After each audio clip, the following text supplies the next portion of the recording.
Señores, informa la Oficina Nacional de Estadística, no del censo, yo no quiero hablar de eso, que el mercado de valores, la Bolsa de Valores de Santo Domingo, que acaba de iniciarse, ¿verdad?, emitiendo acciones, lo que emite son documentos de deuda, papeles de deuda, préstamos, vamos a decir, entre comillas. Transó 64.259 millones en 3 meses, en estos últimos 3 meses, de abril a junio. Y de eso, el 92.8% lo compuso los documentos, las letras del Tesoro, de los bonos de Hacienda, el sector público. 92.8%. ¿A qué se deben? La información es esa es la información correcta. El sector generó 19.000 millones en primas netas en el cuento de seguros. Los sectores productivos tenían un total de 1.836 millones en préstamos. Y el 28% de esos eran préstamos para el consumo. Miren la importancia, por eso cuando se habla del Producto Interno Bruto es consumo, gasto, inversión, exportaciones menos importaciones. Entonces, gasto, consumo e inversión.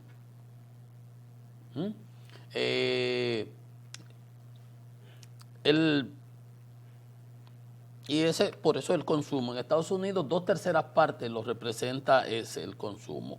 Pero lo que quería decirles era esta partecita. Miren, el 92.8% fue del sector público.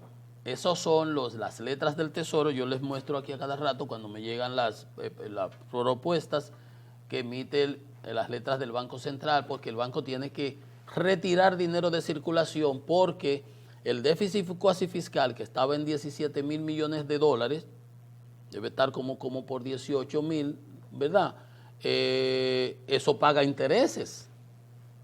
Si yo tengo un certificado del Banco Central que me paga 3 millones, digamos, me paga 13%, me da, vamos a suponer, 170.000 pesos semestral, no quiero hacer cálculo, el número que me recuerdo así, esos 170.000 pesos, de esos 3 millones que tú pusiste, generan ese interés. Si el banco me los paga, eso es, ¿de dónde saca el Banco Central dinero? Si el banco y el gobierno no le da el dinero que está en la ley de capitalización, de recapitalización, que muchas veces no lo da, y había atraso con eso. Bueno, el hecho es que al pagar esos intereses, genera dinero que inyecta al torrente circulante.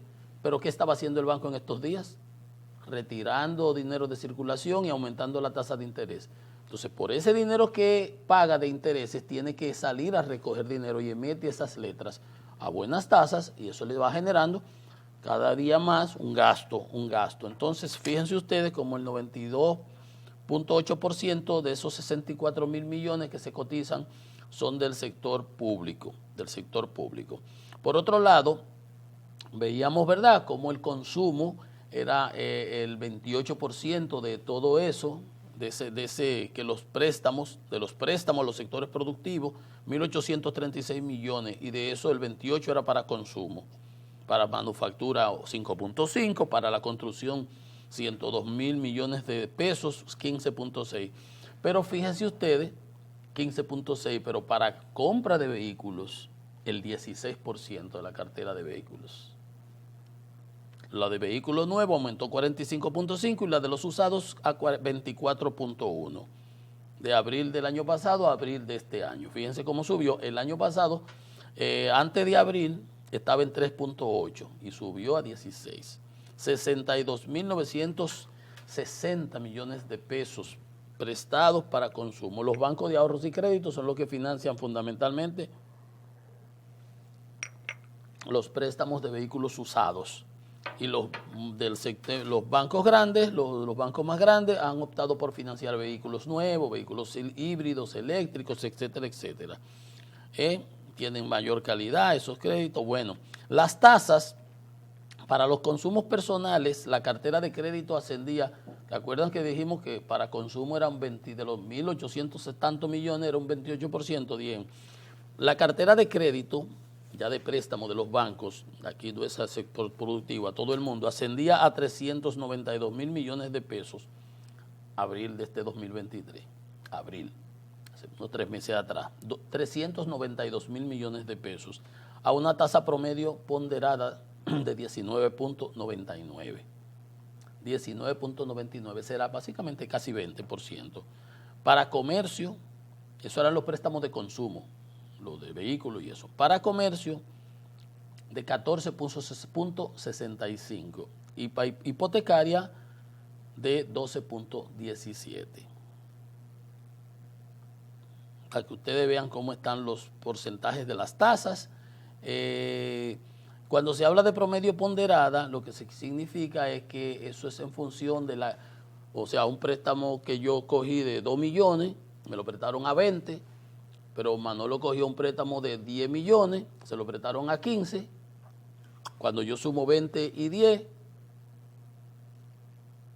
eso me da 30, pero la tasa promedio pondera la proporción que cuánto es de 20, cuánto fue 10 y cuánto es 20. El 50% mayor fue a 15, entonces ese impacta más en esa tasa promedio que se calcula. Eso es lo que significa ponderado y esa es la ponderación.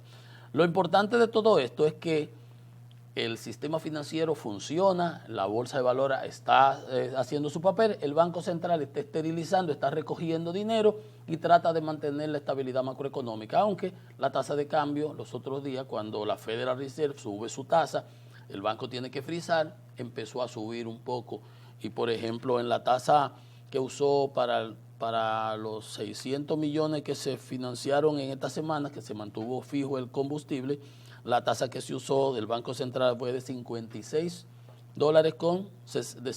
pesos con 66 centavos. Vea usted cómo son las cosas. Miren, o sea que ha ido subiendo un poquito cuando el año pasado fue apreciándose el peso dominicano. Miren, hay cosas, es que no es asunto de por mucho madrugar amanece más temprano, no. Yo le he dicho cuando al argumento el propio amigo Almonte, ministro de Energía, decía, sí, lo que pasa es que hemos dado más electricidad, le hemos tenido que el subsidio, entonces aumentó, por eso no pudimos hacer la inversión. Digo, es que eso fue un error. Dice el administrador de la AET, Martín Robles, que este gobierno ha dado más energía a la población que todos sus antecesores. Y se ha incrementado en 225 megavatios por año. Y tú dices, pero qué bueno. Pero es que todos los años hay un crecimiento vegetativo de la población. Y si hay crecimiento de la economía, también aumenta la demanda de electricidad. Y qué bueno, pero esa es la tarea del gobierno. Esa es la tarea de la industria, satisfacer con calidad y eficiencia y a precios competitivos. Eso está muy bien. Dice, no ha habido interrupciones por déficit de generación, sino por averías en las áreas de distribución, etcétera, etcétera. No por asuntos financieros ni de gestión de demanda, y ahí es donde yo me quiero detener. Este gobierno, desde que llegó al poder, dijo, vamos a darle energía a todo el mundo, y ha asumido un gran sacrificio económico, lo que no hacían otros que tenían un 15% de racionamiento, y ahí es donde yo me quiero detener. Mire, usted no puede dar lo que no es suyo. Es lo primero, porque es muy fácil. Yo cojo lo de Manolo y agarro y lo reparto.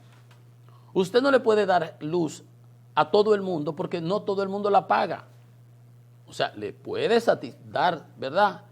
Pero no tiene por qué darle a 24 horas a todo el mundo. Porque es que eso fue un error desde el principio. Eso es populismo.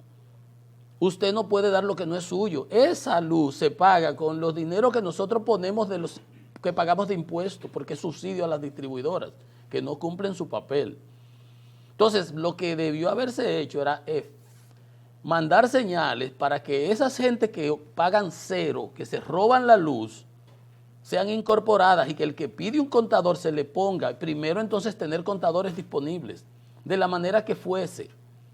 No venir a alabarse de que se le está dando luz a todo el mundo, hasta gente que no la paga. Porque usted no puede regalar lo que no es suyo y el dinero del Estado no es suyo para usted decidirlo así. Y eso yo entiendo que fue un error estratégico. No es verdad que eso estuvo bien. Y por eso el subsidio se incrementó y por eso no había dinero para subsidio y para inversión. Y la justificación es esa misma, que el gobierno desde que llegó dijo, vamos a darle energía a todo el mundo. ¿Y por qué tú tienes que darle energía a todo el mundo? Pues vamos a darle pan a todo el mundo, hasta el que pague y no pague. Dale a todo el que entra a un supermercado comida, al que pague y no pague, para ver cómo tú haces, cómo tú repones ese inventario.